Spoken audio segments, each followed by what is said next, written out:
All right, ShoeBoxBaby, how's it going? What you on, Brusky? Grinding.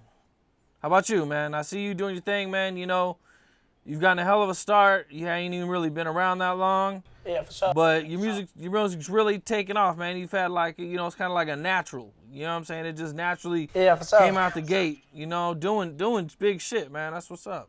Yeah, for sure. Good looking, Brusky. Yeah, definitely, man. Well, you know, I like to get to know people a little bit better and, you know, what they go through and growing up for them. I think probably mostly everybody knows you're from O Block, but, you know, if not, you know, can you tell them a little bit about, you know, what it was like for you and, you know, maybe when you moved to O Block and, you know, paint that picture for us a little bit. Yeah, shit. I've been living in the old shit like all my life. Like I'm 20 right now. I've been living there since I was like, I want to say like 5. Yeah, like 5. Before that though, when I was like 5, shit, I was living in Killer Ward. That's another neighborhood and shit. That's where my mama from and shit. But shit, like growing up, shit, I had to like, you know, I had to learn the ropes and shit in the projects. I wasn't used to living in no projects, but I was a kid though. But I still had to, you know, understand what the other kids, because the other kids, they was with that shit. Like they knew what was going on already. So I just had to adapt to the environment. So you moved to O Block and you moved with your mom, I take it? Yeah. My OG moved. She moved off 80th of Paulina. And then we moved to the O. And shit, ever since then, we've been living over there. Was your dad with you too? Yeah, my stepdad, yeah. Oh, okay, stepdad, okay. Yeah. And you said your mom was from Killer Ward. Was she involved in the streets also? Nah, hell nah. She's just like one of the little females that grew up from over there. And so you moved to O Block and you got to adapt to the way things are. Yeah, for sure. What do you think was one of the biggest things you had to adapt to? What were the biggest changes? I don't even know. Because, you know, I'm still young, though. I'm still young, so shit, life period, that shit was just, you know, that shit was like moving over there to make you a grown-up early. So shit, I was grown as hell early. That's about the biggest thing, being grown early. Okay, then you're growing up. Do you have any brothers and sisters? Yeah, I got 2 little brothers. 2 older brothers? No, younger. Younger. Oh, okay. You know, now that you're kind of growing up, at what point do you realize like O Block is this popular place? Shit, when I was younger, like 2011, 2012, shit, when Sosa started rapping this shit, that's when I knew that shit was big, but it got bigger. Like, it's bigger than what it was then.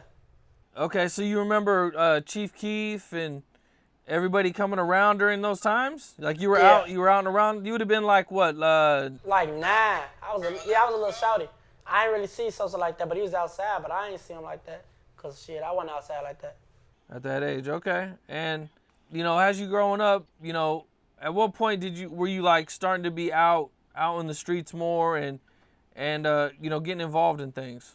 Shit, cause I was like, I want to say when I was in high school and shit, I was hooping, like I was playing basketball and shit.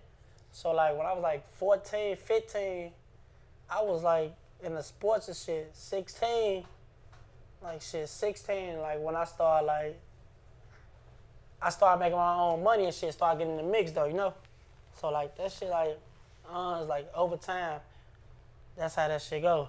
Like that shit, you roll it, you move it to steps and shit. What was high school like for you? Shit, high school was decent. I ain't had no problems in high school, shit.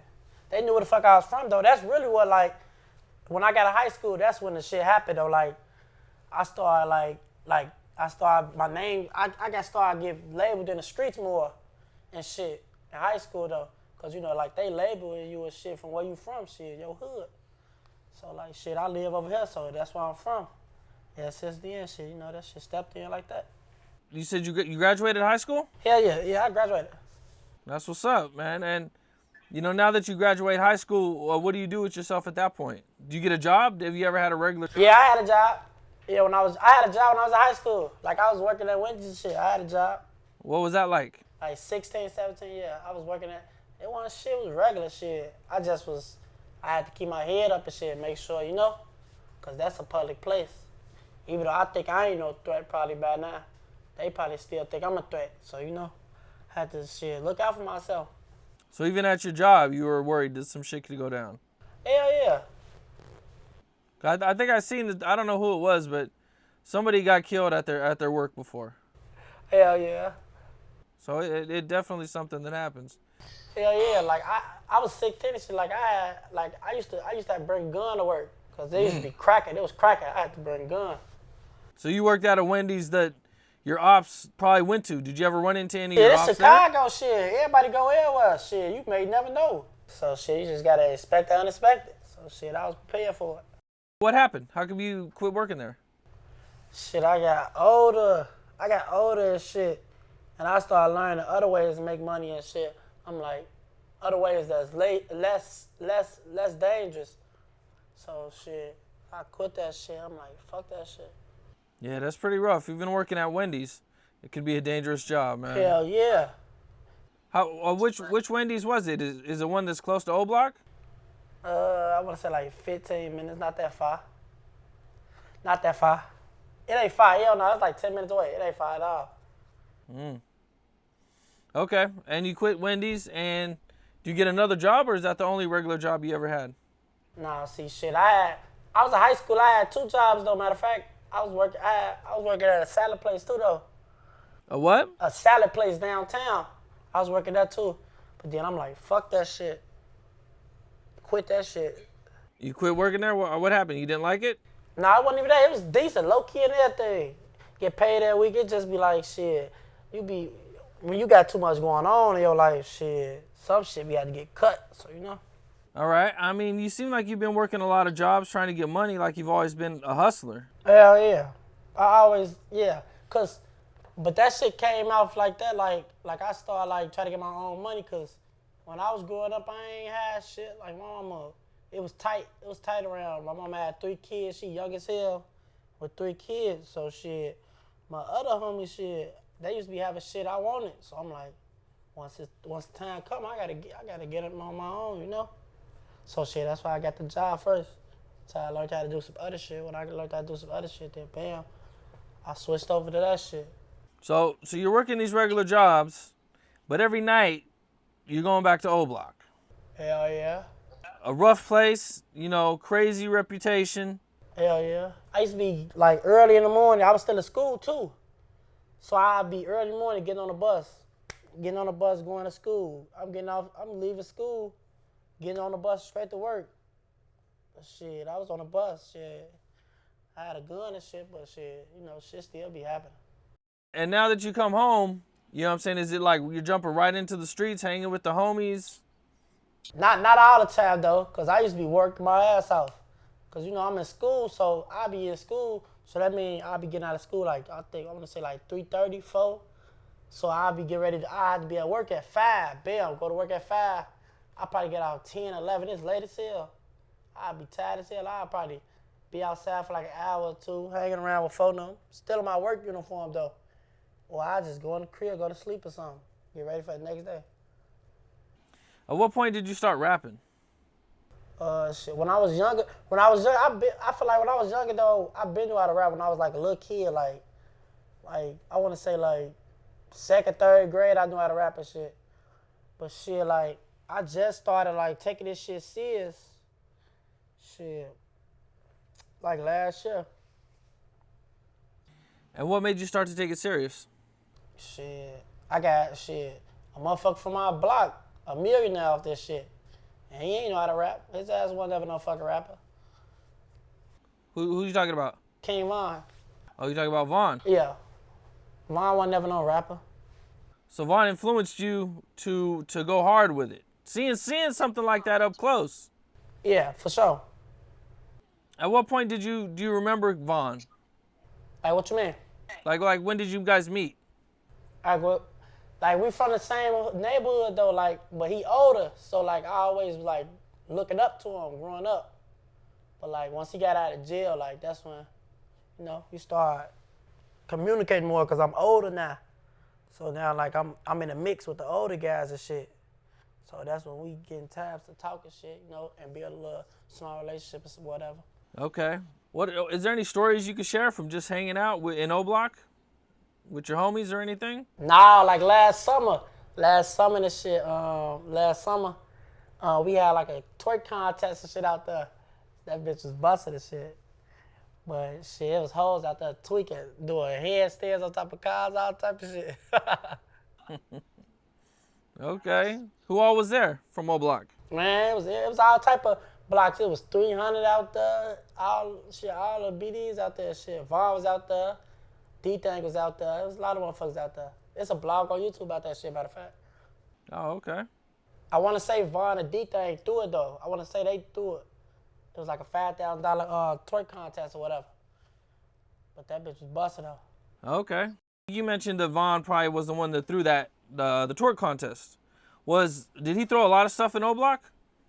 Yeah. Hell yeah. Like he did, he did some shit for Christmas. Like he always did stuff for holidays, so always just coming back and shit. And just, showing love. Him just coming to show love, that's doing something. It seemed like he was always doing that. I think, there's the video of him with the 100,000 and Oh yeah, giving back. How'd that motivate you seeing that?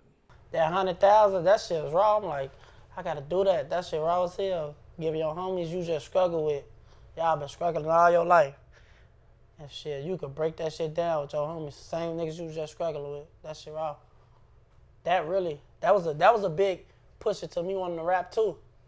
Like I'm like, damn, I want to do some shit like that. But this ain't like rapper, quick get rich scheme, Right. Nah, he did it, man. Brought it back, man. Brought the bag back. Man, that was dope shit. And now there's a mural out there. Oh yeah, for sure. Yeah.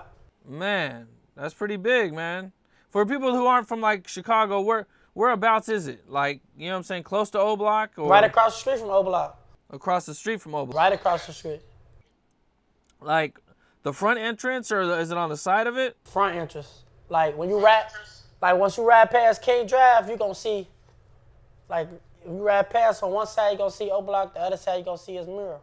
Okay, that's what's up, man. That's pretty dope, man. I know a lot of people been out there. Yeah, I think it's gonna become I think it's gonna be a big thing in the city though. Like, cause every day you will see a lot of motherfuckers riding past, slowing traffic down, recording, or you'll see motherfuckers, like yesterday, I see like 5 cars, motherfuckers hopping out, taking pictures and shit. Then, it was roses and shit right there, candles and shit yesterday. So yeah, I think it's gonna be a big thing in Chicago.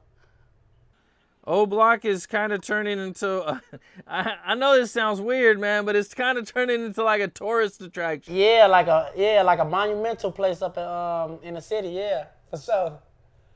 Like I seen, I don't know if it was a month or two ago, I seen some dude from England. Yeah. That was up there, and he was like crying because he went to O Block. Yeah, folks crying and shit, but that's love though. Motherfuckers it be people all over the world looking at that shit, and they be like, this shit look like a movie to them.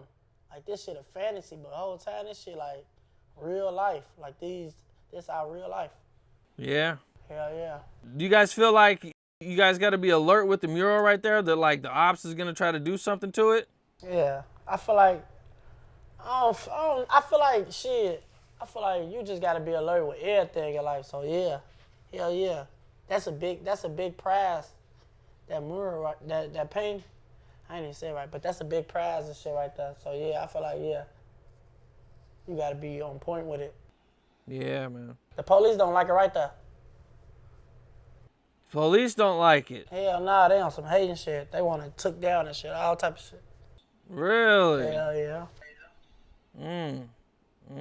Well, I guess it's a good reason for them to keep hating anyway, huh? They're going to find a reason to hate you guys one way or the other, right? Hell yeah. Did you ever receive any advice from King Vaughn about rapping? Did I ever get advice from him? Yeah. Yeah. He told me though, I was told like I'm finna start rapping and shit. But first time he told me though, like he was like, rap like you from Chicago. Rap about the shit we go through, the shit you see every day, the shit you hear, the shit Rap about your lifestyle. Don't try to, he was telling me like, don't try to ride no other nigga wave. And rap about shit that they rapping about. Rap about the shit that goes on in your life and in your environment. And then I told him again, like a couple months later, like, yeah, I'm figuring ready to drop a song. He was like, man, don't be saying you're going to drop it, just do it. He telling me, like, don't say you're going to do some shit, just do the shit. Yeah, that's good advice, man. And that's what you've been doing. And what I've noticed about your music is it does sound like Chicago, but it's got its own sound to it. Yeah. It's not like everybody else. Yeah, for sure. It definitely sounds different, but at the same time, it's got a Chicago sound to it. Yeah. That's dope. Yeah. Dope shit, man. Trying to twist it up a little bit. That's what I feel like that's gonna be the cheat code. Like me twisting up my own type of my own music. So I wanna that's my goal though. I wanna twist up drill music though. Okay. Who were some other guys that came up in your era? We know about the older dudes. Like Vaughn and that whole era right there. We've learned a lot about that. Who are some guys that we might not know about from your era? Yeah, like it's some guys that like my homie that had his name Jado. He was a main factor in our era. Then we got some artists that's coming out like Big Wani and like Zell Money and C-Thing. It's a lot of us that's finna pursue rapping. It's just a step at a time, you know? Yeah. Tell me a little bit about Jado. I take it he was your age, come from your era? Uh-huh. How'd you guys become close friends? I don't like we got close, I don't know, like we got close as hell though, like close, like everyday homies. I don't even know how it happened, it just like happened. Like it's one thing from like y'all growing up together, everybody grew up together. But it'd be like you got your certain homies that you like talk to every day, you on the phone with every day. And that was me and him. Like we was on the phone every day, on the game every day, together every day. Like we did shit together every day. Like I had just left him, like I wanna say like 20, 30 minutes before he died. Man, how long ago did this happen when he passed away? I wanna say 2019, yeah. Okay, about 2 years ago? Or so, man. Was that like your first loss of like somebody that was like really, really close to you? Yeah. Like a tight homie? How did it affect you going through that? Yeah. Well, I'm trying to see. Did he die in 2020 or 2019? No, I want to say he died in 2019. Yeah, he died in 2019. Yeah. Okay. I'm trying to think though, cause I be having it be so much shit going on. You be have to keep track with shit like that. Like I don't like keeping track of death days. I keep track of birthdays, not death days. I hate that shit. Real shit. I hear Yeah. that. How did it affect you when he passed away? Yeah, it fucked me up a lot. It fucked me up a lot. Like I was torn up about that shit. That hurt me. But you be have to keep your head up about shit like that though. But it hurt more. It hurt more when it's like somebody that y'all like this, when y'all close. That shit, it'll affect you a lot though. It'll make you change how you look at people, change how you look at your family, your guys, females, all type of shit. So it changed my like my point of view of life. Changed the fuck out of it though. What do you mean by that? It changed your point of view? Cause it made me notice like even though we young, it's like we still factors to the streets. Like we, like we might be young, we probably feel like we ain't taking it as no joke. We ain't taking this shit as no joke. But we ain't knowing how serious this shit is. Like this shit serious. Like this serious. There's people out here that, like, it's hunters, people out here that hunt and shit like that. But it opened my eyes up to shit like that. Like the streets dangerous as hell. For all ages. Once you sign up for it, you signed up for it. It don't matter how old you is. Yeah, man, that's rough, man. And you said you were just with him like 30 minutes before it happened too. Hell yeah. Man, well, after this happens, do you change how you move around? Yeah, for sure. I changed how I move around. I changed how close I let people get to me, all type of shit.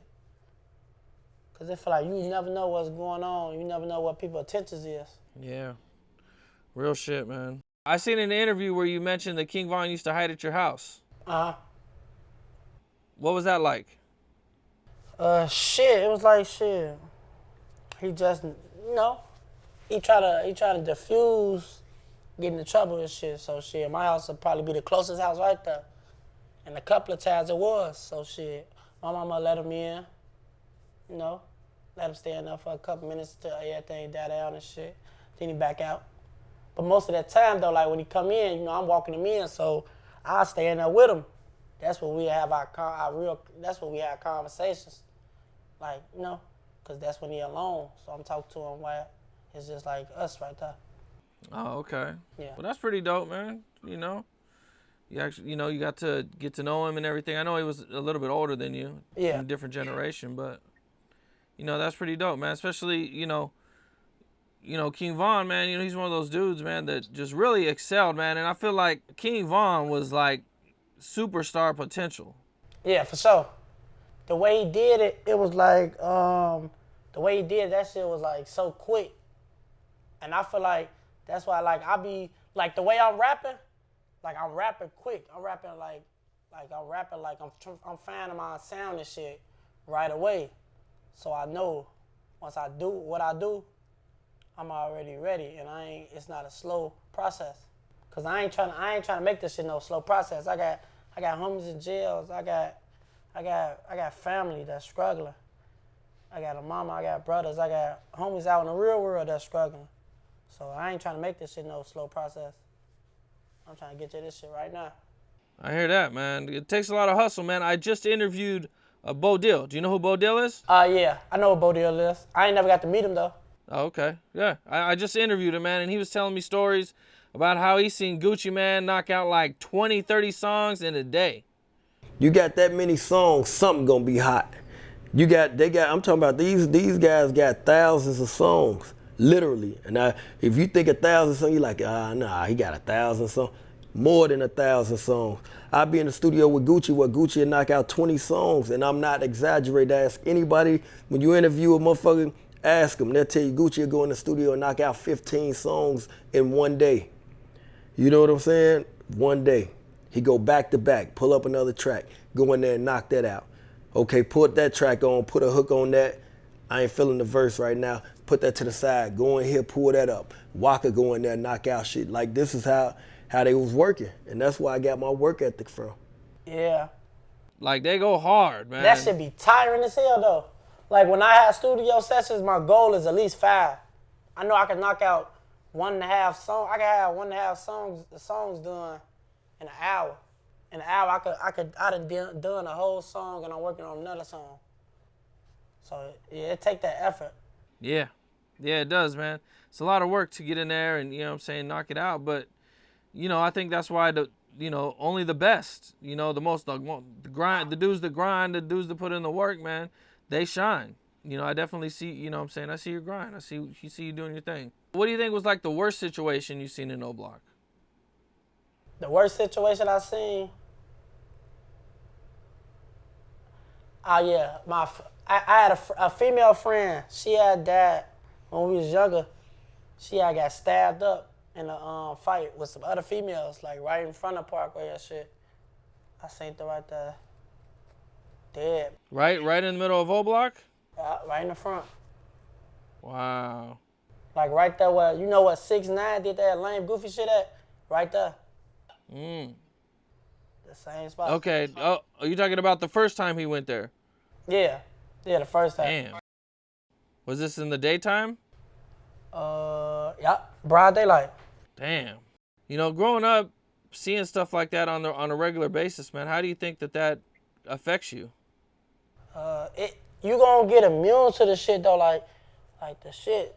This is some shit that's a part of your life. Life and death are a part of your life. And like some people who don't grow up how I grew up, it take them a long time to realize that shit. But like people my age and my kind, like we forced to realize that shit early. Cause death, yeah.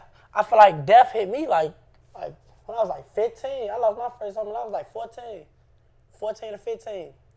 I was a freshman in high school. My homie died. Yeah. Life hit me right there too. Like, damn, we could die. We could die as little kids. Yeah. Well, you said you were 14 or 15 when you lost your first homie? Yeah. Like my first homie in my generation, yeah. Like 14, 15. I know I was a freshman in high school though. Growing up, having to deal with death at such an early age. Right. That a lot of you guys do. Like I've interviewed, quite many dudes from Chicago, and they talk about, they gangbanging at young as hell, man. You know what I'm saying? Like I interviewed Reese, and he was talking like there's pictures of him when he was like 5, throwing up BD. I found a picture of you when you were like 5, throwing up the trays. Was that in those projects? No, that actually was like at a party, like my daddy friends took me to. I was like 5 years old, gang banging and shit. It be like, and that shit be coming from like your parents and shit too. Cause I used to do the same thing. Like, cause my daddy, he a stone. So I used to be claiming what my daddy was. So, like all my homies, when I moved to Parkway and shit, all my homies, they was BD. But I was saying like I was stone. But we was still little ass kids. But I was saying like, I'm stone. And my homies BD and shit. Yeah, being so young. You know, what's it like coming from that environment? Shit, it's like, I don't know, like life, it be like your life be fast as hell. Like you be grown as hell, you a grown ass little kid. You know? It be shit you don't wanna go through, but you be have to go through that shit, cause like, shit, it's like shit you signed up for. This what you wanna do. Do you feel like you were born into it? Hell yeah. I feel like I was born into it, like when your parents and shit, when your parents with that shit, be like you born into the shit. Like I'm good on my daddyhood. I'm back on my daddy and my cousins and shit. Like that's my family block. That's where they from. So like I'm good there regardless. But then it be like, you know, it be like at some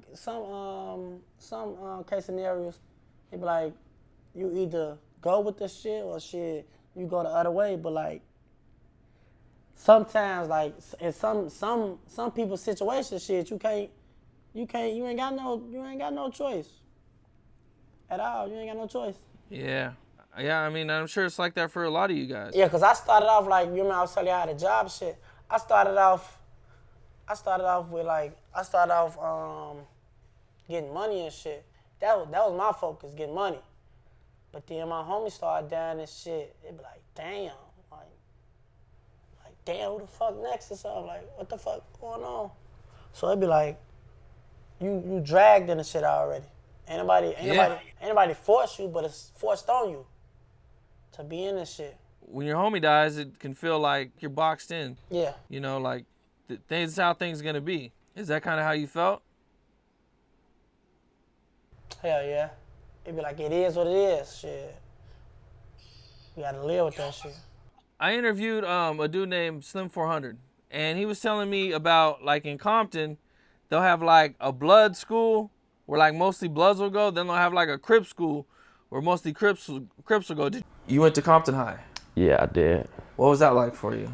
It was rough, bro. You gotta think, like, I'm a Damu, you feel me? So, being a Paru, going to a Crip school, it ain't cool. So Compton High is a Crip school, you feel me? So, my neighborhood is behind Compton High. You got, the main block is Compton Boulevard. So, on one side of Compton Boulevard, that's where the Crips at, and on the Crip side, that's the Crip school. I'm on the opposite side of Compton Boulevard, which is the Blood side, the Paru side. That's my side. So I had to walk from my hood, cross over into they section and walk to school. You know, you got niggas banging on you, you feel me? You got fights, you see what I'm saying? People pulling guns, and you gotta have your homies come and meet you and pick you up. I was just going through all type of things. But when you a certain person coming up, you know certain people. So they ain't always beefing with you. But it's certain Crips gonna beef with you. So it was cool for me to go there, but I had tension because people they don't like that I'm a Blood. But it was certain Crips that had my back, like, hey, cuz, don't trip. I got you, don't trip. They ain't gonna do nothing, woo.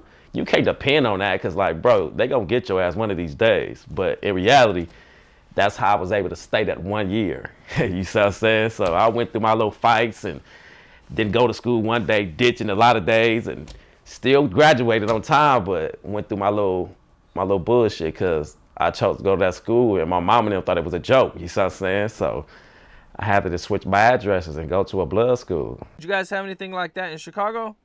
In Chicago, I don't know. It be cracking in Chicago, so it be like you'll go to school with some motherfucker. Like I went to Phillips and shit, and it wasn't like that though.